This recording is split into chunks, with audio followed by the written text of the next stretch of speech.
Es el peor asesino en serie de la historia de Rusia. Simplemente le gustaba matar. Sus ojos son muy desagradables. Tiene la mirada de un depredador acorralado.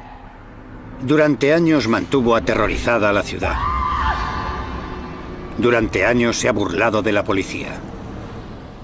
Solo queríamos cogerlo para que no muriera más gente. Sus víctimas eran los más solitarios y vulnerables. Operaba de una forma muy cuidadosa.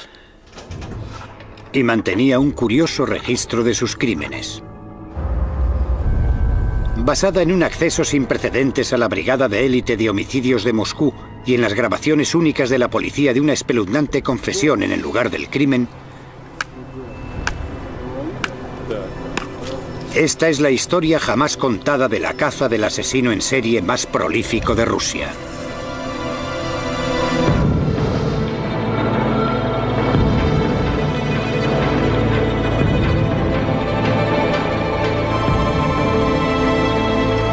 Asesinos en serie, el asesino del tablero de ajedrez.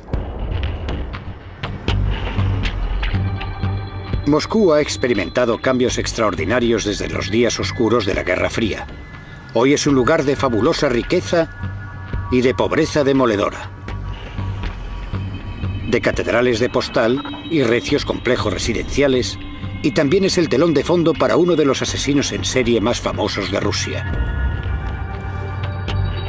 El Parque Vitsa es un bosque extenso que cubre 22 kilómetros cuadrados al sur de Moscú.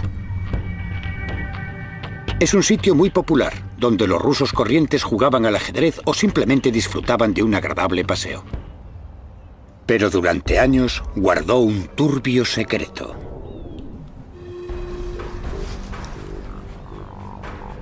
El sábado 15 de octubre de 2005, la policía de Moscú encontró el cuerpo sin vida de Nikolai Vorobiev, de 31 años.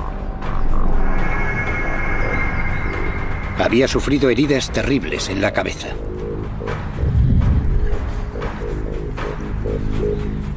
Denis Adamenko fue uno de los primeros policías en llegar al lugar. Fue aquí, exactamente en este lugar, donde encontramos a una de las víctimas. Desde luego, cuando lo encontramos, este no era un lugar nada agradable. Presentaba numerosas heridas por todo el cuerpo y una botella clavada en su cráneo. Su cerebro estaba esparcido por toda la zona. Un mes después aparece otro cadáver, el de Nikolai Sakharchenko, de 63 años. Casi 2 semanas después, otro, Vladimir Didukin. Y una semana más tarde, otro, Nikolai Koryagin. Cuando llegó la Navidad, habían aparecido 7 cuerpos asesinados y mutilados en el Parque Vitsa. Ninguno de los cuerpos había sido escondido y a ninguna de las víctimas se les había robado, pero todos tenían la misma horrible herida en común, una botella de vodka o un palo clavados en la herida abierta y sanguinolenta de la parte posterior de la cabeza. Quedó claro desde el principio que no eran simples coincidencias, sino que se trataba sin duda de un sanguinario asesino en serie. Teníamos que capturarlo enseguida. Las complicadas investigaciones de homicidios son llevadas a cabo por el equipo de élite de homicidios de la policía de Moscú, y su investigador más experimentado y de más alto rango es Andrei Suprunenko, quien a menudo se las tiene que ver con el submundo criminal de Moscú y con los asesinos más violentos de la ciudad. Está acostumbrado a llevar casos complejos y peligrosos, como el que le costó la vida a su predecesor. Empecé a investigar este caso criminal en febrero de 2006, cuando quedó claro que nos enfrentábamos a un asesino en serie. Fue difícil porque nunca dejó que nos relajáramos. Cada 2 semanas aparecían cadáveres nuevos. No paramos de trabajar ni un solo día. Con 7 cadáveres descubiertos por la policía y un asesino en serie suelto, Moscú se convierte en una ciudad dominada por el miedo. La periodista de investigación, Yana Zarkinskaya, se siente atraída de inmediato por el caso y empieza a cubrir la historia para la prensa rusa y británica. Nos dimos cuenta de que se trataba de un asesino en serie que operaba en el Parque Vitsa. Le llamábamos el maníaco de Vitsa. La gente estaba asustada El Parque Bitsa es un sitio donde se va a pasar un buen rato, pero la gente tenía miedo de ir por allí porque había una sensación de peligro. A pesar de haber encontrado tantos cadáveres, la policía tiene pocas pistas para averiguar la identidad del maníaco de Bitsa. El asesino no dejaba ningún indicio. Intentamos recoger diferentes objetos de los escenarios del crimen, pero nuestros análisis no mostraron ningún indicio, ni huellas digitales, ni nada. El maníaco operaba de una forma demasiado cuidadosa. Los investigadores necesitan toda la ayuda que puedan conseguir y piden ayuda al único hombre que puede ayudarles. El profesor Vladimir Vorontsov es uno de los médicos forenses más formados y experimentados de Moscú. Ha estado examinando víctimas de asesinatos en la capital rusa desde hace casi 40 años. Le corresponde a él determinar la naturaleza exacta de la muerte horrorosa de las víctimas. Todas las heridas fueron infligidas en la zona de la cabeza y había muchas. Las heridas más graves se infligirían en la zona posterior y lateral de la cabeza y, por supuesto, también en la cara. Era como la tarjeta de presentación de este criminal, su firma. Estos son los cráneos de algunas de las víctimas encontradas en el Parque Bitsa, donde se ven sus gravísimas heridas.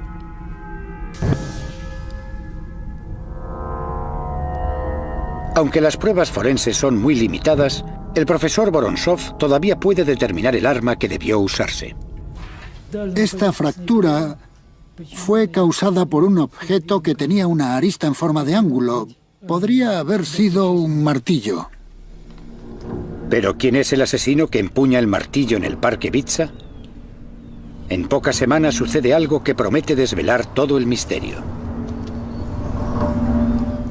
Señorita, venga aquí.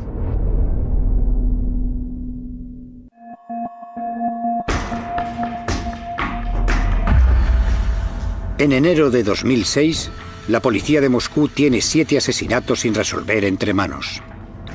Todas las víctimas han sido golpeadas con un martillo en el Parque Bitsa, al sur de Moscú. Todos con el mismo tipo de herida, el cuello de una botella de vodka clavado en la herida abierta que hay en la parte posterior de la cabeza. Y para el investigador Andrei Suprunenko, apenas hay pruebas que conduzcan al asesino. Nadie sabía nada del asesino, si era hombre, mujer o niño. Si vivía en la zona o si había vivido ahí, si conocía bien el parque, nadie sabía nada. Era un completo enigma. Con muy poca información concreta con la que seguir, abundan los rumores y las hipótesis. Pero un lugar muy cercano atrae la atención de los investigadores. ¿Podría estar el asesino delante de sus narices? Hay un sanatorio psiquiátrico en los límites del Parque Bitsa. Algunos de los pacientes tienen permiso para dar un paseo por allí. A veces el permiso es de un día. Y existía la teoría de que el asesino podría ser un paciente de este sanatorio que podría haberse escapado y escondido en el parque donde cometería los asesinatos. Se comprobó la identidad de un número considerable de gente. A cualquier persona que fuera mínimamente sospechosa se le daba el alto y era interrogada inmediatamente por la policía. Pero sin un sospechoso principal, la teoría del paciente psiquiátrico no va a ninguna parte. Entonces se abrió una nueva línea de investigación. Las víctimas eran principalmente hombres de mediana edad. En realidad, se trataba de gente que no importaba a nadie y a quien nadie buscaría. Pensamos que como solo había víctimas de sexo masculino, el asesino podría ser una mujer. Nadie conocía el móvil de los crímenes. Estábamos estudiando varias posibilidades. 200 agentes de la policía de Moscú están apostados en el Parque Bitsa. Su tarea consiste en parar e interrogar a cualquiera que sea sospechoso. Pero el parque es enorme. Cubre un área de 22 kilómetros cuadrados y la probabilidad de coger al asesino con las manos en la masa es mínima.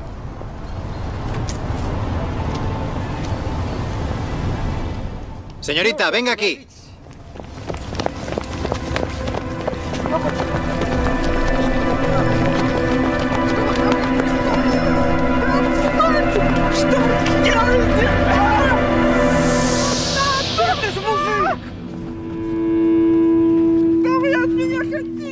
Cuando se detuvo al travestido, por supuesto, fue sospechoso. Luego, la policía hizo un descubrimiento sorprendente. El travestido llevaba un martillo en su bolso. Parecía que era el tipo que buscaban. Pero el travestido afirma que solo lleva el martillo para protegerse de un ataque. Cuando la historia sale a la luz, es un gran día para la prensa. Pensamos que ese era el auténtico asesino y hubo muchos periódicos con el titular «Han cogido al maníaco de Bitsa». Pero el travestido tiene una buena coartada. Llegamos a la conclusión de que no era el asesino al final del primer día. Pero comprobar su coartada nos llevó casi 24 horas de trabajo ininterrumpido. Y solo después de comprobarla se le puso en libertad. Una semana después, Makhmod Soldashov, un trabajador de un supermercado de 25 años, es asesinado. Con cada nuevo cadáver que aparecía, la presión de la prensa se hacía más y más intensa. La policía y los fiscales nos presionaban para que encontráramos y detuviéramos al asesino cuanto antes. Era una cuestión prioritaria. La presión a la que está sometida la Brigada de Homicidios es cada vez más intensa. Intentan por todos los medios que no aumente el número de cadáveres, que ahora son 12. Más investigadores, como Elena Pumirsina, son asignados al caso. Teníamos que tener un equipo preparado por si pasaba algo, por si había más asesinatos. Entonces sucede algo significativo. En un determinado momento, y por alguna razón que aún no teníamos clara, se puso a matar mujeres. En abril de 2006, los investigadores encuentran el cuerpo de Larisa Quiligina, de 48 años, que trabajaba en un supermercado. 2 meses después, encuentran el número 14. En junio de 2006 se descubrió otro cadáver, el de una mujer con el mismo tipo de heridas. Las típicas, como las de los anteriores, así que supimos que teníamos otro caso para investigar. Luego los investigadores encontraron algo muy importante: un billete de metro en la chaqueta de la mujer asesinada.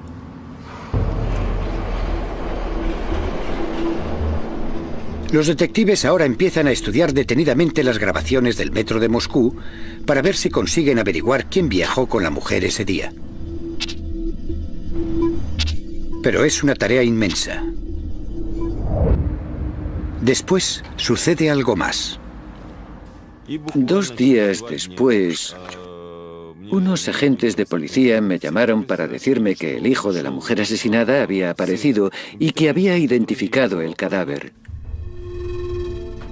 La víctima era Marina Moskalyova, una madre soltera de 36 años.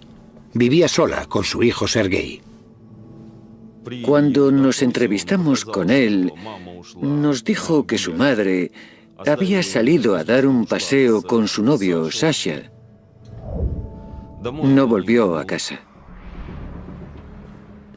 Mientras los investigadores intentan reconstruir los últimos movimientos de Marina, su hijo entrega una prueba clave. Antes de salir, Marina había intentado llamar a su hijo para decirle a dónde iba, pero el teléfono no funcionaba. Dejó una nota para decir dónde iba y con quién. Dejó su nombre y número de teléfono. El número de teléfono correspondía a un hombre de 32 años que trabajaba en un supermercado, Alexander Pichushkin. En Rusia, el diminutivo de Alexander suele ser Sasha. Esta fue la primera pista concreta que nos llevaba a Pichushkin y localizamos su dirección. Al mismo tiempo, los investigadores encuentran un vídeo de las cámaras de seguridad de la estación de metro. Mientras analizábamos los detalles, encontramos un vídeo de Moskalyova con un extraño caminando juntos dentro de la estación de metro. Estas son las últimas imágenes de Marina Moskalyova viva. Ella no lo sabe, pero está caminando junto a un hombre que lleva un martillo en su bolsa y que tiene toda la intención de matarla. Ese hombre es Alexander Pichushkin. El vídeo confirmó que se trataba efectivamente de él junto a Moskalyova. Y precisamente esa era la prueba que necesitábamos para detenerlo y acusarle formalmente del asesinato de Marina Moskalyova. El 16 de junio fuimos a detener a Pichushkin. Recuerdo que era por la noche. Estaba oscuro. Entre las 10 y las 11 aproximadamente. Estaba totalmente tranquilo. Y al principio del interrogatorio lo negó todo. No soy el que buscáis. No soy yo. Yo no sé nada. En ese momento lo detuvieron. Solo se le acusaba del asesinato de Moskalyova. Pero con las pruebas contra él acumulándose, la nota que había dejado la mujer y las imágenes en vídeo de sus últimos momentos, los investigadores están seguros de que han detenido al hombre correcto. Y Pichushkin pronto se da cuenta también. Suelen confesar, todo el mundo confiesa, al final no había duda. La investigadora Pumirsina tiene razón. A las pocas horas, Alexander Pichushkin confiesa el asesinato de Marina Moskalyova. En realidad, el maníaco de Vitsa, como me llamaban, soy yo. Después de 8 meses de intenso trabajo, los investigadores tienen al hombre que buscaban. Por supuesto, cuando detuvimos al asesino, todos estábamos muy satisfechos. Ahora los detectives pueden reconstruir los últimos momentos de Marina. Ella había conocido a Pichushkin el 13 de junio. Él le había pedido que fueran a hacer un picnic al parque. Él dijo: estuve sentado ahí con ella durante mucho tiempo, realmente solo, preguntándome si matarla o no. Y al final decidí matarla porque me pareció que si no lo hacía, la vida se convertiría en una tortura para mí.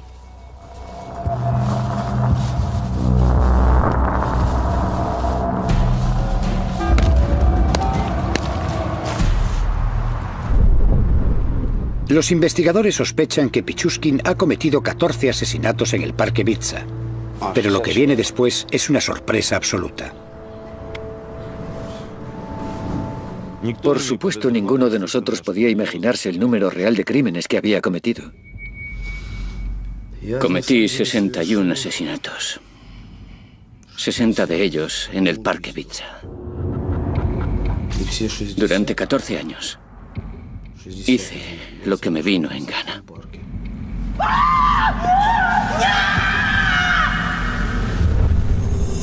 Era casi como Dios. Nadie podía frenarme. Es una confesión sorprendente. Cuando confesó, fue una sorpresa para todos porque es enorme, una cifra enorme. 60 víctimas harían de Pichushkin el asesino en serie más prolífico de Rusia. Incluso más que el depravado carnicero de Rostov, Andrei Chikatilo. Necesitábamos comprobarlo todo. Y eso quería decir que teníamos mucho trabajo por delante antes de dar por cerrado el caso.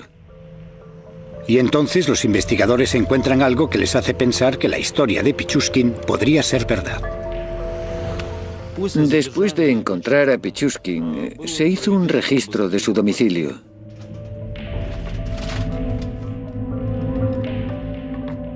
Encontramos un tablero de ajedrez con un número pegado en cada casilla. Cada cifra, cada número, era un asesinato.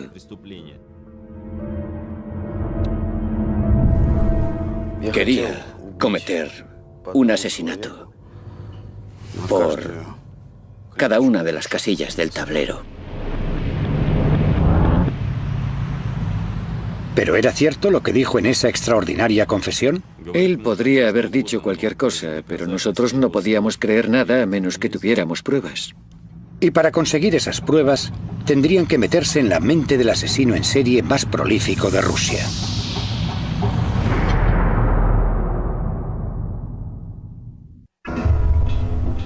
En junio de 2006, después de haber encontrado 14 cadáveres en el Parque Vitsa, la Brigada de Homicidios de Moscú detiene a Alexander Pichushkin, sospechoso de ser el maníaco de Vitsa. Pero al interrogarle, Pichushkin confiesa no solo los 14 asesinatos de los que la policía tiene conocimiento, dice que ha matado a más de 60 personas, y eso le convierte en el asesino en serie más prolífico de Rusia. Era casi como Dios. ¿Pero es cierto todo lo que dice? Cada una de las confesiones tiene que ser analizada y probada. Es un trabajo ingente. Uno de los nombres que Pichushkin da a los investigadores es el de Vladimir Fomin, un joven que desapareció sin dejar rastro en 2003. Nikolai Fomin recuerda el día en que desapareció su hijo. Bueno, él se fue el 14 de octubre de 2003. A eso de las 7 de la tarde nos dijo que iba a comprar cigarrillos. Ya no lo vimos más. Era un buen hombre, sensible y amable. Cuidaba de sus amistades y se hizo cargo de su hijo recién nacido. En 2006, la investigadora Pumirsina me llamó. Me pidió que viniese para una entrevista a la comisaría de Leninsky. Y allí me enteré de que todos los casos de desapariciones se habían fundido en un solo caso, el caso Pichushkin. Para seguir construyendo su caso contra él, los fiscales necesitaban que Pichushkin siguiera hablando. El trabajo es asignado a Valeria Shushkova. Mi trabajo era conseguir que siguiera hablando y establecer una relación psicológica con él. Me sentía el padre de todos ellos. Les abrí la puerta de otro mundo. Tu primer asesinato es como tu primer amor. Nunca lo olvidas. Cuanto más cercana a la persona, más agradable es matarla. Es más emocional. Era terrible escuchar las cosas que decía. Incluso para mí, una investigadora con experiencia, percibir el placer y el deleite en su voz cuando describía cómo aplastaba sus cráneos y les clavaba palos y botellas en las heridas. En Rusia, para evitar dudas durante el juicio, los investigadores llevan a los acusados otra vez a la escena del crimen y les hacen reproducir exactamente lo que pasó y filman los resultados. En el caso de Pichushkin, los investigadores necesitan verificar sus sorprendentes declaraciones, pero también están dispuestos a negarle el placer obvio que le proporciona el hecho de revivir sus brutales asesinatos. El investigador Maxim Sarkov es el cámara oficial. Fui al Parque Vitsa con Pichushkin 27 veces en total y filmé más de 40 horas de vídeo con él. Pichushkin tiene una memoria asombrosa para los detalles de sus crímenes. ¿Podrías mostrar con el muñeco cómo le golpeaste? Yo estaba aquí, de pie. Saqué el martillo, corrí hacia él y le golpeé. Él gritó. ¿Con qué parte del martillo le asestaste el golpe? Con el lado romo. El lado romo, ¿no? Sí, él gritaba muy alto. Le golpeé otra vez enseguida. Y él se cayó. Así. ¿De espaldas? De lado. Bien. ¿Y luego qué pasó? Luego le golpeé aquí, ahí, varias veces. En la cabeza, para rompérsela. Le clavé la botella de vodka en la cabeza. Primero quería usar un palo, pero no cabía. Lo saqué y lo tiré. Clavé la botella. Estuvo resollando mucho tiempo, incluso cuando ya estaba muerto. Le golpeé otra vez en la mandíbula. El hecho de que recordara con tanto detalle lo que había hecho en cada momento fue de mucha ayuda. Él conocía el bosque muy bien y nos enseñó los lugares exactos donde había cometido sus crímenes. Denis Adamenko es el oficial que va esposado a él a lo largo de sus confesiones en el bosque. Solo tenía un pensamiento. Quería que nos enseñara todos los que pudiera, que nos lo contara todo. Dónde tiraba a la gente, dónde los dejaba. Quería todas las pruebas que pudiera conseguir. Así que empecé a golpearle así. Pero el caso contra Pichushkin no puede depender solo de su confesión. Cuando los forenses examinan las heridas en la cabeza de Boris Grachin, un hombre de 64 años que fue asesinado en el Parque Bitsa el 19 de diciembre de 2005, hacen un descubrimiento interesante. Encontramos trozos de plástico introducidos en las heridas al examinar las muestras de piel.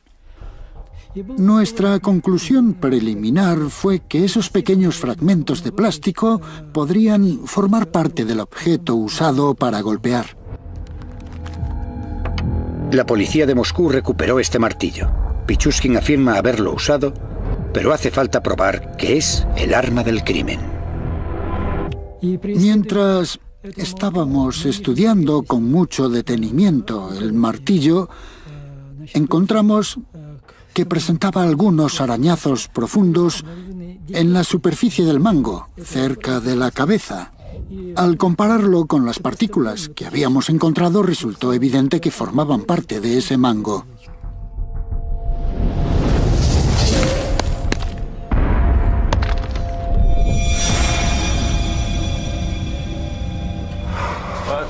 Durante su confesión filmada, Pichushkin reveló muchos asesinatos extraordinarios y también cómo, como asesino, aprovechaba cualquier oportunidad para matar. Todas sus acciones iban encaminadas a cometer tantos asesinatos como fuera posible. El 18 de enero de 2002, Pichushkin conoció a un hombre sin hogar de 40 años llamado Slavin. Le empujé hasta aquí y le tiré al suelo. Y él empezó a decir, ¿por qué me tocas? ¿De qué va todo esto? Así que entonces le levanté por el cinturón y por los pantalones. Así. Le puse así con la mitad de su cuerpo dentro y la otra mitad fuera del balcón. Y luego tiré de sus piernas hacia arriba y se cayó del balcón.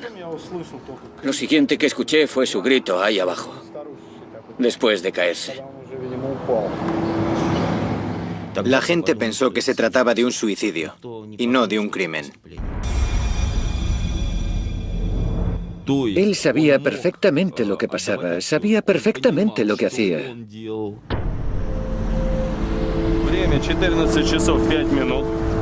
Según los investigadores van hurgando más en el pasado, construyen una imagen precisa del hombre que dice haber asesinado a más de 60 personas.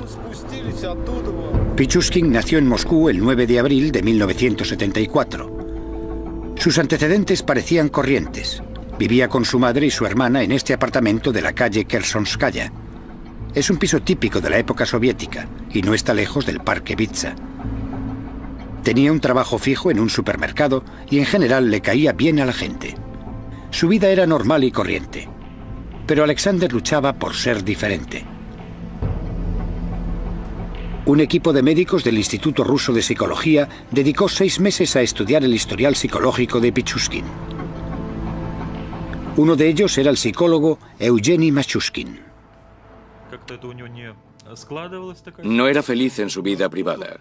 Solo hacía su trabajo y llevaba una vida solitaria. Por lo que sabemos, intentó vivir con mujeres en varias ocasiones e incluso intentó formar una familia, pero fracasó.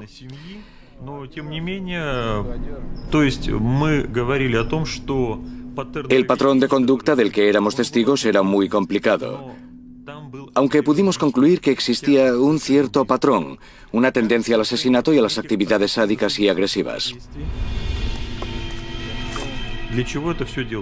La pregunta es, ¿por qué hacía todo eso? Para que le diera un subidón, para conseguir satisfacción y placer sexual. Ciertamente, la agresión y la crueldad son muestras de un síndrome sádico y agresivo. Una descarga de sus intenciones agresivas. Tenía un don, el de llevarse bien con la gente y hacer que se sintieran tranquilos. Era capaz de hacer amistad con la gente y le resultaba fácil mantener el contacto con ellos sin darles la oportunidad de sentir el peligro, y cuando llegaba el momento simplemente les aplastaba la cabeza.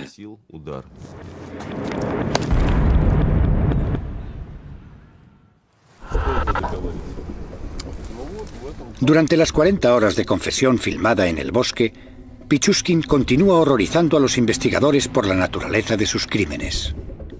Pichushkin nos llevó al lugar de un crimen del que no sabíamos nada, y allí encontramos los restos de un hombre que nunca había sido descubierto. Los dientes están ahí. Y los huesos. ¿Ves que da un maxilar? Aquí hay más huesos. El maxilar pertenece a Oleg Luernenko, un trabajador de San Petersburgo de 36 años. Era un lugar muy escondido en el bosque y, por desgracia, no quedaba mucho de ese hombre. Los animales habían estropeado demasiado el cadáver y prácticamente no quedaba nada para poder reconocerlo. Luernenko es la 15ª víctima de Pichushkin que se encontró en el bosque. Pero el asesino del tablero de ajedrez afirma que ha asesinado a más de 60 personas. Entonces, ¿dónde están los otros 45 cadáveres? Al analizar sus archivos, los investigadores se fijan en el caso de un crimen sin resolver que tuvo lugar en el Parque Vitsa 4 años atrás. En febrero de 2002, la policía local recibió una llamada desde un hospital sobre una paciente con extrañas heridas. Llamo del hospital número 6. Tenemos aquí a una paciente que creo que debería ver. ¿Cuándo cree que podrá venir? María Viricheva tenía una historia preocupante acerca de un hombre que había conocido recientemente. Un hombre llamado Alexander Pichushkin. ¿Qué ha pasado? ¿Quién se lo ha hecho? Le conocí en la estación de metro. El 23 de febrero de 2002, María conoció a Alexander Pichushkin cerca de la estación de metro de Kakhovskaya. Acababa de separarse de su novio y estaba desesperada por conseguir llegar a fin de mes. Yo estaba llorando. Él se acercó y me preguntó qué me pasaba. Me ofreció una bebida. Pichushkin se ofreció para venderle unas cámaras. Le dijo que las había escondido en el Parque Vitsa. María Viricheva estaba embarazada en ese momento. Me llevó a un lugar muy apartado y me dijo que las cámaras estaban en la alcantarilla.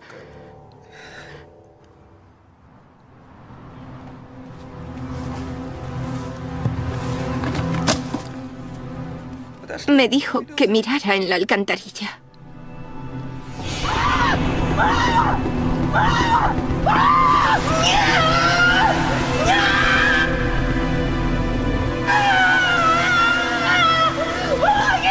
El agua, que corre muy rápidamente, arrastra a Viricheva, que consigue aferrarse a la vida al encaramarse en una alcantarilla en desuso.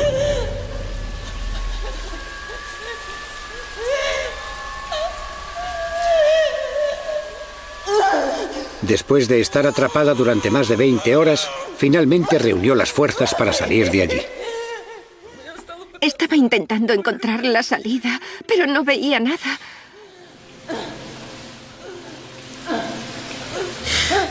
Creí que iba a perder a mi bebé por culpa de ese mal nacido. En ese momento, la policía local decidió no seguir con la investigación a pesar de la declaración detallada de Viricheva. Ella sabía quién había intentado matarla y dónde encontrarlo, pero el policía local le pidió que no siguiera adelante solo porque no querían lo que para ellos era un mal caso. Pensó que no era importante y no quería hacer trabajo extra.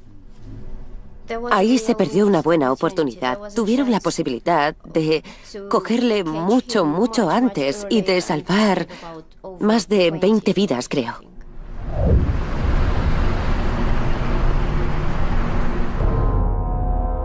Las alcantarillas resultaron ser la clave para descubrir cómo Pichushkin se deshizo del resto de sus víctimas. Alexander, háblanos de esta alcantarilla. Bueno, ahogué a Ludmila y a muchos otros en ella. ¿Cuánta gente? Supongo que 16 o algo así. No puedo ser más preciso. Esta es solo una de las alcantarillas que usó Pichushkin. Hay una red de sistemas de drenaje bajo el parque Vitsa, que da servicio al sur de Moscú. En términos de daños físicos, cuando tiraba a esa gente dentro de las alcantarillas, ellos, si se me permite decirlo, tuvieron bastante suerte, porque su muerte debió suceder casi al instante. Corre tanta agua por aquí y a una presión tan grande que cuando pusieron un maniquí dentro de la alcantarilla para ver cómo era, se rompió en pedazos. Pichushkin se deshizo de muchas de sus víctimas de esta manera, y eso incluye a su primera víctima, Mikhail Odilchuk, un compañero de clase de 18 años a quien asesinó en 1992. Odilchuk se había negado a acompañar a Pichushkin en una salida para matar. Luego, en febrero de 2002, Pichushkin arrojó el cuerpo de un niño sin hogar a quien llamaban Mitra y que solo tenía 9 años.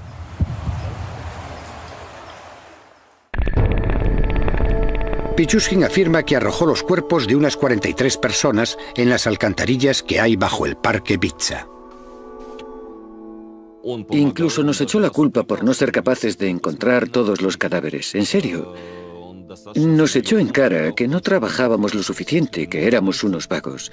Llegamos a tener que decirle que si no hubiera arrojado los cuerpos a las alcantarillas, si los hubiera dejado sobre la tierra, los habríamos encontrado todos.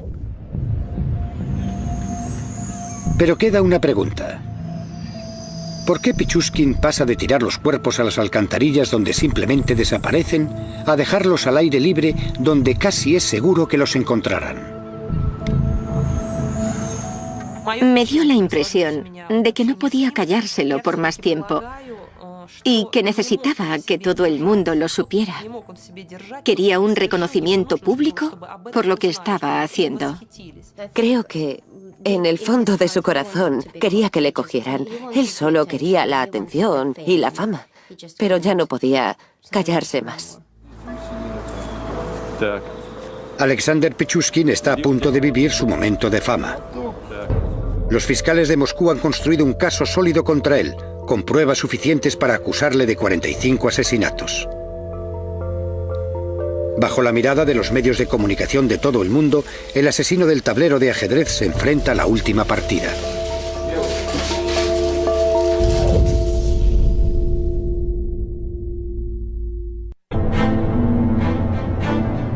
El 13 de septiembre de 2007, el asesino en serie más prolífico de Rusia, Alexander Pichushkin, va a juicio en Moscú, acusado del asesinato de 49 personas. Es la culminación de un impulso de matar que ha durado más de 15 años y que ha mantenido a la ciudad aterrorizada. Yo fui a la vista. Para él fue una verdadera actuación. Él quería la atención y ese era el sitio donde podría conseguirla. Estaba el jurado, la prensa, los fiscales, el juez, y él era el centro de todo. Estaba disfrutando. Lo único que quería era que el jurado estuviera presente en la vista, de manera que tuviera tanto público como fuera posible, y habló con mucho placer en el juicio sobre las cosas que hizo. Realmente disfrutaba.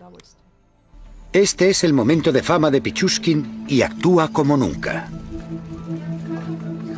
Le preguntan si se arrepiente de algo. Pichushkin hizo una breve pausa y luego dijo, sí, me arrepiento de una cosa. Me arrepiento de que me arrestaran tan pronto. Estaba planeando matar a otra mujer a los 2 días. Cada día, en el juicio, se vieron unos 6 episodios, 5 o 6 asesinatos. Pichushkin era muy reservado y asentía cuando le hacían preguntas. Sí, lo hice, sí, fui yo. Para todo el mundo era algo espantoso. Pensábamos que al menos pediría perdón a los que había asesinado. Y no mostró ningún remordimiento en absoluto. ¿Pero está cuerdo el hombre que afirma haber matado a más de 60 personas? Una persona demente es incapaz de darse cuenta de las consecuencias de sus acciones, pero aquí las acciones del sujeto tenían un propósito y eran sistemáticas, y era consciente de lo que estaba haciendo. Por eso es por lo que la comisión de expertos llegó a la conclusión de que estaba cuerdo. Después de un juicio que duró 6 semanas, el jurado tardó menos de 3 horas en entregar un veredicto unánime. Y el lunes 29 de octubre de 2007, el juez Vladimir Usov dictó sentencia. En vista de la gravedad de los crímenes cometidos y el excepcional peligro para la sociedad que representa el acusado y para establecer justicia social y evitar nuevos crímenes, la Corte considera necesario sentenciar a Pichushkin por haber cometido crímenes especialmente graves a cadena perpetua. El Estado ruso y el fiscal jefe están orgullosos del resultado. Se ha hecho justicia. Ha recibido el castigo que merecía por sus horribles crímenes. Pichushkin pasará el resto de su vida entre rejas. Los primeros 15 años en una celda incomunicada. Para Nikolai Fomin, la sentencia es una manera de hacer justicia por la cruel muerte de su hijo. No hay castigo mayor que la cadena perpetua. No se puede dar un castigo mayor, así que pasará la vida metido en la cárcel. A pesar del veredicto de culpabilidad, el cuerpo de Vladimir Fomin no se ha encontrado. Un hecho que proporciona a la familia un poco de consuelo. Es esperanza. Si no hay cadáver, la persona puede estar viva. Es como en la Segunda Guerra Mundial. La gente que recibía la noticia de que alguien había desaparecido seguía esperando 40 o 50 años. ¿Y si resulta que tenemos suerte? Volverá millonario desde algún sitio, quizá de América. Condenar a Pichushkin había llevado 9 meses de trabajo agotador. Había sido muy duro y estresante. 24 horas al día, 7 días a la semana, un montón de trabajo. Nunca lo olvidaré. Bueno, para mí fue el caso más importante de mi carrera. Me he enfrentado antes con asesinos en serie, pero ninguno era tan cruel y despiadado como Pichushkin. Aunque él sigue afirmando que ha matado a más de 60 personas, la policía nunca ha encontrado los cadáveres. El tribunal tenía pruebas para condenarle por el asesinato de 48 personas. Era una cifra asombrosa. Nunca antes había entrevistado a un asesino en serie con tantas víctimas, pero había tenido casos parecidos. La única diferencia en este caso era que atrajo mucha atención pública. Creo que mató a tanta gente simplemente porque le gustaba matar. Pichushkin era un asesino en serie poco común. Es un cazador típico. Y su única motivación era matar.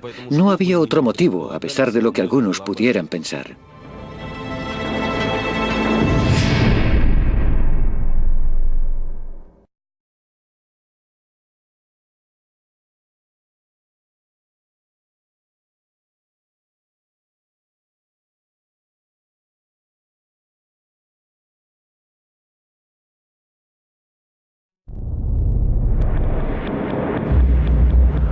Es el peor asesino en serie de la historia de Rusia.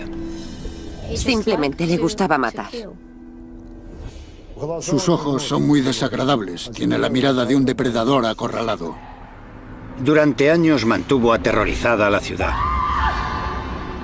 Durante años se ha burlado de la policía. Solo queríamos cogerlo para que no muriera más gente. Sus víctimas eran los más solitarios y vulnerables. Operaba de una forma muy cuidadosa. y mantenía un curioso registro de sus crímenes.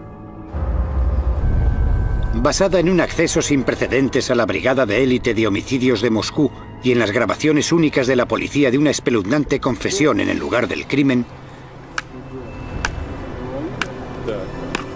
esta es la historia jamás contada de la caza del asesino en serie más prolífico de Rusia.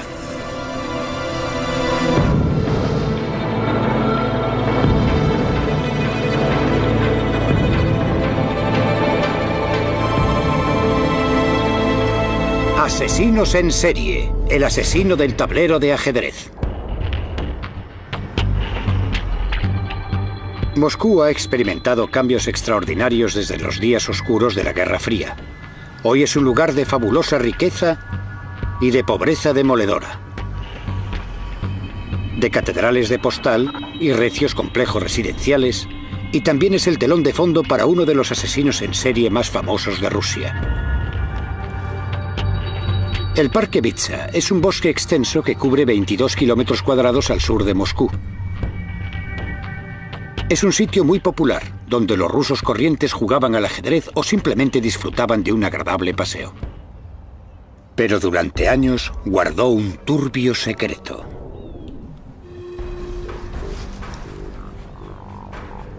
El sábado 15 de octubre de 2005, la policía de Moscú encontró el cuerpo sin vida de Nikolai Boroviev, de 31 años.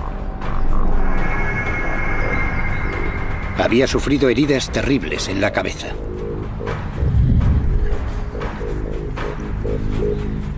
Denis Adamenko fue uno de los primeros policías en llegar al lugar. Fue aquí, exactamente en este lugar, donde encontramos a una de las víctimas.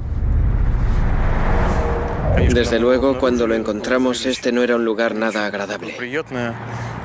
Presentaba numerosas heridas por todo el cuerpo y una botella clavada en su cráneo.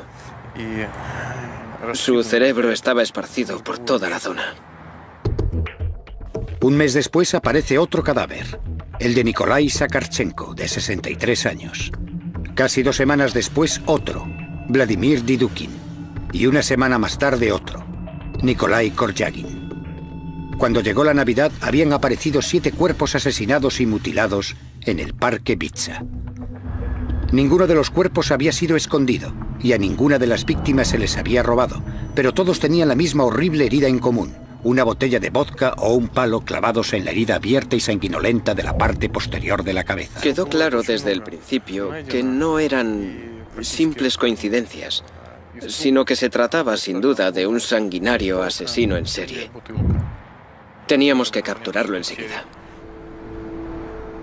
Las complicadas investigaciones de homicidios son llevadas a cabo por el equipo de élite de homicidios de la policía de Moscú, y su investigador más experimentado y de más alto rango es Andrei Supronenko, quien a menudo se las tiene que ver con el submundo criminal de Moscú y con los asesinos más violentos de la ciudad. Está acostumbrado a llevar casos complejos y peligrosos, como el que le costó la vida a su predecesor. Empecé a investigar este caso criminal en febrero de 2006, cuando quedó claro que nos enfrentábamos a un asesino en serie. Fue difícil porque nunca dejó que nos relajáramos. Cada 2 semanas aparecían cadáveres nuevos. No paramos de trabajar ni un solo día. Con 7 cadáveres descubiertos por la policía y un asesino en serie suelto, Moscú se convierte en una ciudad dominada por el miedo. La periodista de investigación, Yana Zarkinskaya, se siente atraída de inmediato por el caso y empieza a cubrir la historia para la prensa rusa y británica. Nos dimos cuenta de que se trataba de un asesino en serie que operaba en el Parque Bitsa. Le llamábamos el maníaco de Bitsa. La gente estaba asustada. El Parque Bitsa es un sitio donde se va a pasar un buen rato, pero la gente tenía miedo de ir por allí porque había una sensación de peligro. A pesar de haber encontrado tantos cadáveres, la policía tiene pocas pistas para averiguar la identidad del maníaco de Bitsa. El asesino no dejaba ningún indicio. Intentamos recoger diferentes objetos de los escenarios del crimen, pero nuestros análisis no mostraron ningún indicio, ni huellas digitales, ni nada. El maníaco operaba de una forma demasiado cuidadosa. Los investigadores necesitan toda la ayuda que puedan conseguir y piden ayuda al único hombre que puede ayudarles.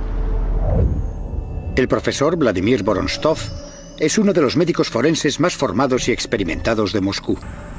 Ha estado examinando víctimas de asesinatos en la capital rusa desde hace casi 40 años. Le corresponde a él determinar la naturaleza exacta de la muerte horrorosa de las víctimas. Todas las heridas fueron infligidas en la zona de la cabeza y había muchas. Las heridas más graves se infligirían en la zona posterior y lateral de la cabeza y, por supuesto, también en la cara. Era como la tarjeta de presentación de este criminal, su firma.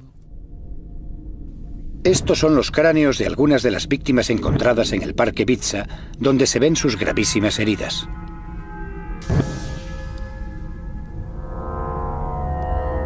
Aunque las pruebas forenses son muy limitadas, el profesor Vorontsov todavía puede determinar el arma que debió usarse. Esta fractura fue causada por un objeto que tenía una arista en forma de ángulo. Podría haber sido un martillo. ¿Pero quién es el asesino que empuña el martillo en el Parque Vitsa? En pocas semanas sucede algo que promete desvelar todo el misterio. Señorita, venga aquí.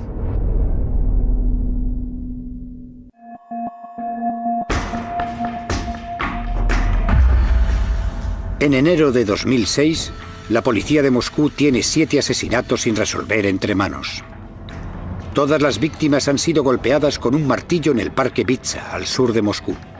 Todos con el mismo tipo de herida, el cuello de una botella de vodka clavado en la herida abierta que hay en la parte posterior de la cabeza. Y para el investigador Andrei Supronenko, apenas hay pruebas que conduzcan al asesino. Nadie sabía nada del asesino, si era hombre, mujer o niño. Si vivía en la zona o si había vivido ahí, si conocía bien el parque, nadie sabía nada. Era un completo enigma. Con muy poca información concreta con la que seguir, abundan los rumores y las hipótesis. Pero un lugar muy cercano atrae la atención de los investigadores. ¿Podría estar el asesino delante de sus narices? Hay un sanatorio psiquiátrico en los límites del Parque Vitsa. Algunos de los pacientes tienen permiso para dar un paseo por allí. A veces el permiso es de un día. Y existía la teoría de que el asesino podría ser un paciente de este sanatorio que podría haberse escapado y escondido en el parque donde cometería los asesinatos. Se comprobó la identidad de un número considerable de gente. A cualquier persona que fuera mínimamente sospechosa se le daba el alto y era interrogada inmediatamente por la policía. Pero sin un sospechoso principal, la teoría del paciente psiquiátrico no va a ninguna parte.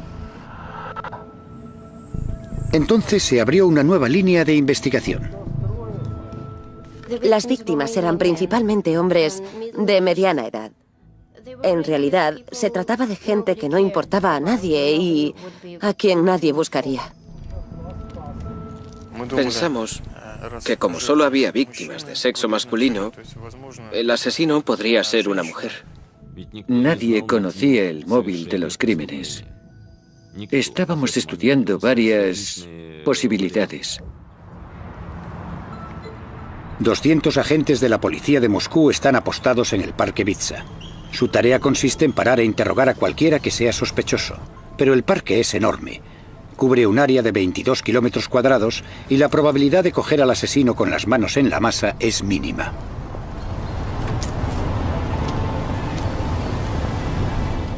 Señorita, venga aquí.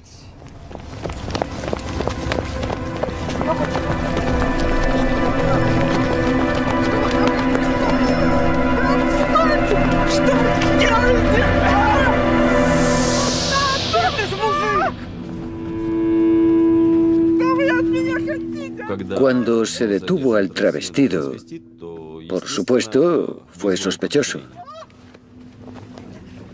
Luego, la policía hizo un descubrimiento sorprendente. El travestido llevaba un martillo en su bolso. Parecía que era el tipo que buscaban. Pero el travestido afirma que solo lleva el martillo para protegerse de un ataque. Cuando la historia sale a la luz, es un gran día para la prensa. Pensamos que ese era el auténtico asesino y hubo muchos periódicos con el titular «Han cogido al maníaco de Bitsa». Pero el travestido tiene una buena coartada. Llegamos a la conclusión de que no era el asesino al final del primer día. Pero comprobar su coartada nos llevó casi 24 horas de trabajo ininterrumpido. Y solo después de comprobarla se le puso en libertad. Una semana después, Makhmod Soldashov, un trabajador de un supermercado de 25 años, es asesinado. Con cada nuevo cadáver que aparecía, la presión de la prensa se hacía más y más intensa. La policía y los fiscales nos presionaban para que encontráramos y detuviéramos al asesino cuanto antes. Era una cuestión prioritaria. La presión a la que está sometida la Brigada de Homicidios es cada vez más intensa. Intentan por todos los medios que no aumente el número de cadáveres, que ahora son 12.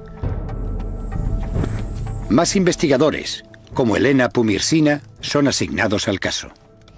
Teníamos que tener un equipo preparado por si pasaba algo, por si había más asesinatos.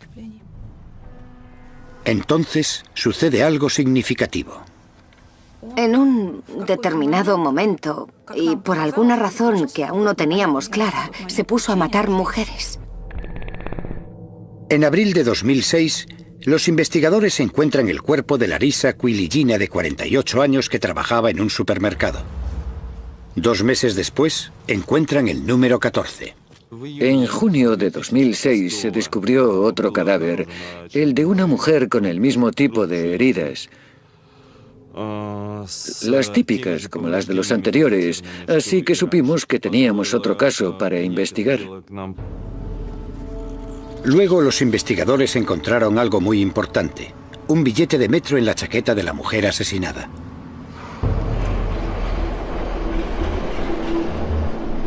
Los detectives ahora empiezan a estudiar detenidamente las grabaciones del metro de Moscú para ver si consiguen averiguar quién viajó con la mujer ese día. Pero es una tarea inmensa. Después sucede algo más. 2 días después, unos agentes de policía me llamaron para decirme que el hijo de la mujer asesinada había aparecido y que había identificado el cadáver. La víctima era Marina Moskalyova, una madre soltera de 36 años. Vivía sola con su hijo Sergei. Cuando nos entrevistamos con él, nos dijo que su madre había salido a dar un paseo con su novio, Sasha. No volvió a casa. Mientras los investigadores intentan reconstruir los últimos movimientos de Marina, su hijo entrega una prueba clave. Antes de salir, Marina había intentado llamar a su hijo para decirle a dónde iba, pero el teléfono no funcionaba. Dejó una nota para decir dónde iba y con quién. Dejó su nombre y número de teléfono. El número de teléfono correspondía a un hombre de 32 años que trabajaba en un supermercado, Alexander Pichushkin. En Rusia, el diminutivo de Alexander suele ser Sasha. Esta fue la primera pista concreta que nos llevaba a Pichushkin y localizamos su dirección. Al mismo tiempo, los investigadores encuentran un vídeo de las cámaras de seguridad de la estación de metro. Mientras analizábamos los detalles, encontramos un vídeo de Moskalyova con un extraño caminando juntos dentro de la estación de metro. Estas son las últimas imágenes de Marina Moskalyova viva. Ella no lo sabe, pero está caminando junto a un hombre que lleva un martillo en su bolsa y que tiene toda la intención de matarla. Ese hombre es Alexander Pichushkin. El vídeo confirmó que se trataba efectivamente de él junto a Moskalyova. Y precisamente esa era la prueba que necesitábamos para detenerlo y acusarle formalmente del asesinato de Marina Moskalyova. El 16 de junio fuimos a detener a Pichushkin. Recuerdo que era por la noche. Estaba oscuro. Entre las 10 y las 11 aproximadamente. Estaba totalmente tranquilo. Y al principio del interrogatorio lo negó todo. No soy el que buscáis. No soy yo. Yo no sé nada. En ese momento lo detuvieron. Solo se le acusaba del asesinato de Moskalyova. Pero con las pruebas contra él acumulándose, la nota que había dejado la mujer y las imágenes en vídeo de sus últimos momentos, los investigadores están seguros de que han detenido al hombre correcto. Y Pichushkin pronto se da cuenta también. Suelen confesar, todo el mundo confiesa, al final no había duda. La investigadora Pumirsina tiene razón. A las pocas horas, Alexander Pichushkin confiesa el asesinato de Marina Moskalyova. En realidad, el maníaco de Vitsa, como me llamaban, soy yo. Después de 8 meses de intenso trabajo, los investigadores tienen al hombre que buscaban. Por supuesto, cuando detuvimos al asesino, todos estábamos muy satisfechos. Ahora los detectives pueden reconstruir los últimos momentos de Marina. Ella había conocido a Pichushkin el 13 de junio. Él le había pedido que fueran a hacer un picnic al parque. Él dijo: estuve sentado ahí con ella durante mucho tiempo, realmente solo, preguntándome si matarla o no. Y al final decidí matarla porque me pareció que si no lo hacía, la vida se convertiría en una tortura para mí.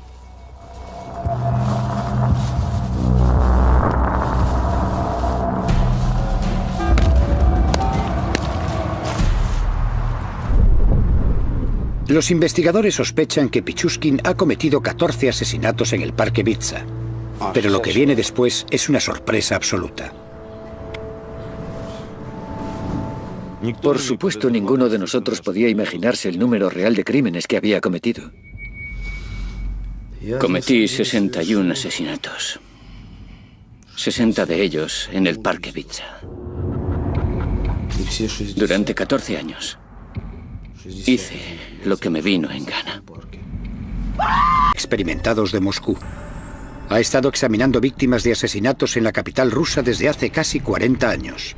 Le corresponde a él determinar la naturaleza exacta de la muerte horrorosa de las víctimas. Todas las heridas fueron infligidas en la zona de la cabeza y había muchas.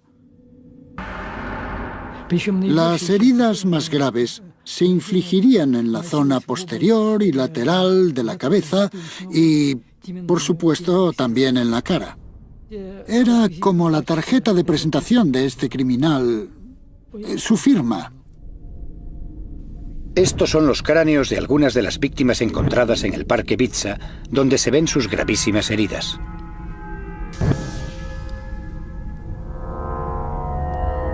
Aunque las pruebas forenses son muy limitadas, el profesor Vorontsov todavía puede determinar el arma que debió usarse. Esta fractura fue causada por un objeto que tenía una arista en forma de ángulo. Podría haber sido un martillo. ¿Pero quién es el asesino que empuña el martillo en el parque Vitsa? En pocas semanas sucede algo que promete desvelar todo el misterio. Señorita, venga aquí.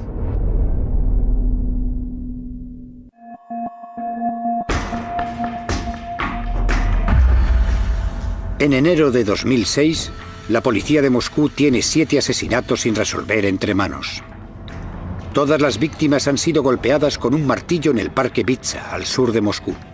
Todos con el mismo tipo de herida, el cuello de una botella de vodka clavado en la herida abierta que hay en la parte posterior de la cabeza.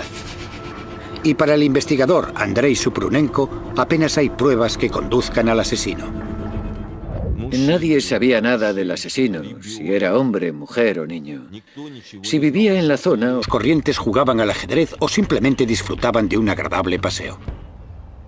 Pero durante años guardó un turbio secreto.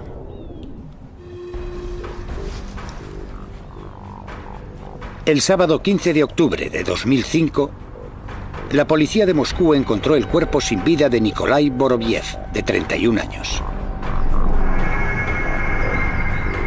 Había sufrido heridas terribles en la cabeza.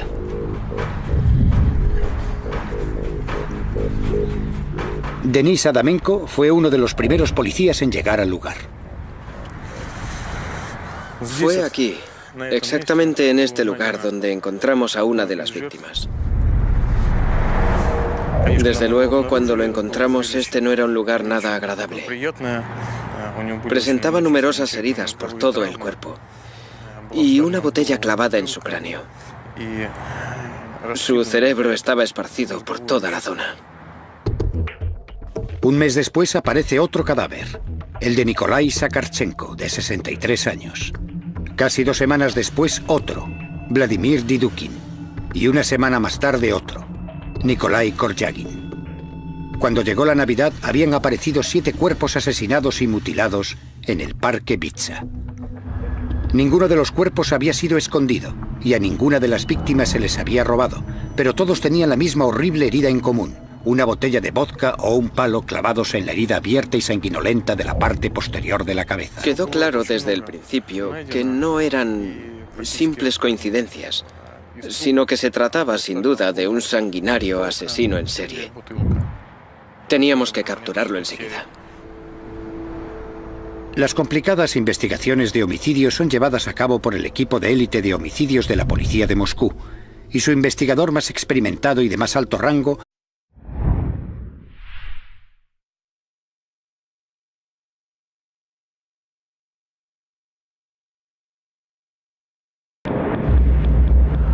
es el peor asesino en serie de la historia de Rusia. Simplemente le gustaba matar. Sus ojos son muy desagradables. Tiene la mirada de un depredador acorralado. Durante años mantuvo aterrorizada a la ciudad. Durante años se ha burlado de la policía. solo queríamos cogerlo para que no muriera más gente. Sus víctimas eran los más solitarios y vulnerables. Operaba de una forma muy cuidadosa. Y mantenía un curioso registro de sus crímenes. Basada en un acceso sin precedentes a la Brigada de Élite de Homicidios de Moscú y en las grabaciones únicas de la policía de una espeluznante confesión en el lugar del crimen,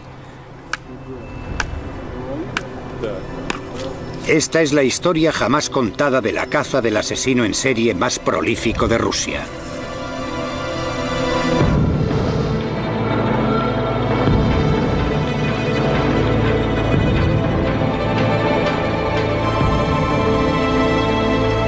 Asesinos en serie, el asesino del tablero de ajedrez.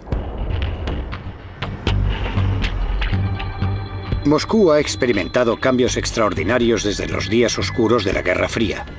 Hoy es un lugar de fabulosa riqueza y de pobreza demoledora. De catedrales de postal y recios complejos residenciales, y también es el telón de fondo para uno de los asesinos en serie más famosos de Rusia. El Parque Bitsa es un bosque extenso que cubre 22 kilómetros cuadrados al sur de Moscú. Es un sitio muy popular, donde los rusos es Andrei Suprunenko, quien a menudo se las tiene que ver con el submundo criminal de Moscú y con los asesinos más violentos de la ciudad. Está acostumbrado a llevar casos complejos y peligrosos, como el que le costó la vida a su predecesor. Empecé a investigar este caso criminal en febrero de 2006, cuando quedó claro que nos enfrentábamos a un asesino en serie. Fue difícil porque nunca dejó que nos relajáramos. Cada 2 semanas aparecían cadáveres nuevos. No paramos de trabajar ni un solo día. Con 7 cadáveres descubiertos por la policía y un asesino en serie suelto, Moscú se convierte en una ciudad dominada por el miedo. La periodista de investigación, Yana Zarkinskaya, se siente atraída de inmediato por el caso y empieza a cubrir la historia para la prensa rusa y británica. Nos dimos cuenta de que se trataba de un asesino en serie que operaba en el Parque Bitsa. Le llamábamos el maníaco de Bitsa. La gente estaba asustada. El Parque Bitsa es un sitio donde se va a pasar un buen rato, pero la gente tenía miedo de ir por allí porque había una sensación de peligro.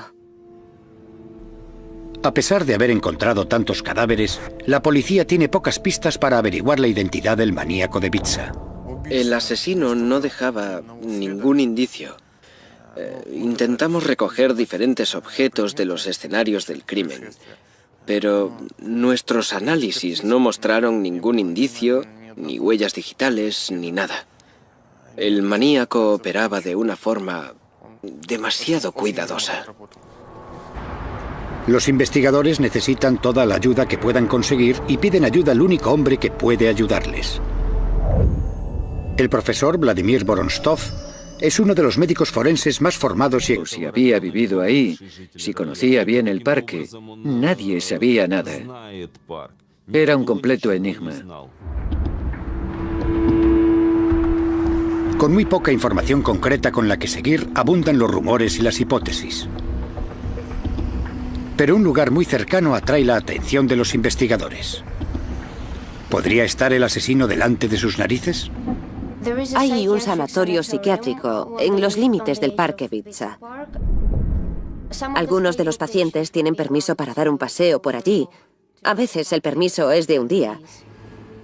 Y existía la teoría de que el asesino podría ser un paciente de este sanatorio que podría haberse escapado y escondido en el parque donde cometería los asesinatos. Se comprobó la identidad de un número considerable de gente. A cualquier persona que fuera mínimamente sospechosa se le daba el alto y era interrogada inmediatamente por la policía. Pero sin un sospechoso principal, la teoría del paciente psiquiátrico no va a ninguna parte. Entonces se abrió una nueva línea de investigación. Las víctimas eran principalmente hombres de mediana edad. En realidad, se trataba de gente que no importaba a nadie y a quien nadie buscaría. Pensamos que como solo había víctimas de sexo masculino, el asesino podría ser una mujer. Nadie conocía el móvil de los crímenes. Estábamos estudiando varias posibilidades. 200 agentes de la policía de Moscú están apostados en el Parque Bitsa. Su tarea consiste en parar e interrogar a cualquiera que sea sospechoso. Pero el parque es enorme. Cubre un área de 22 kilómetros cuadrados y la probabilidad de coger al asesino con las manos en la masa es mínima.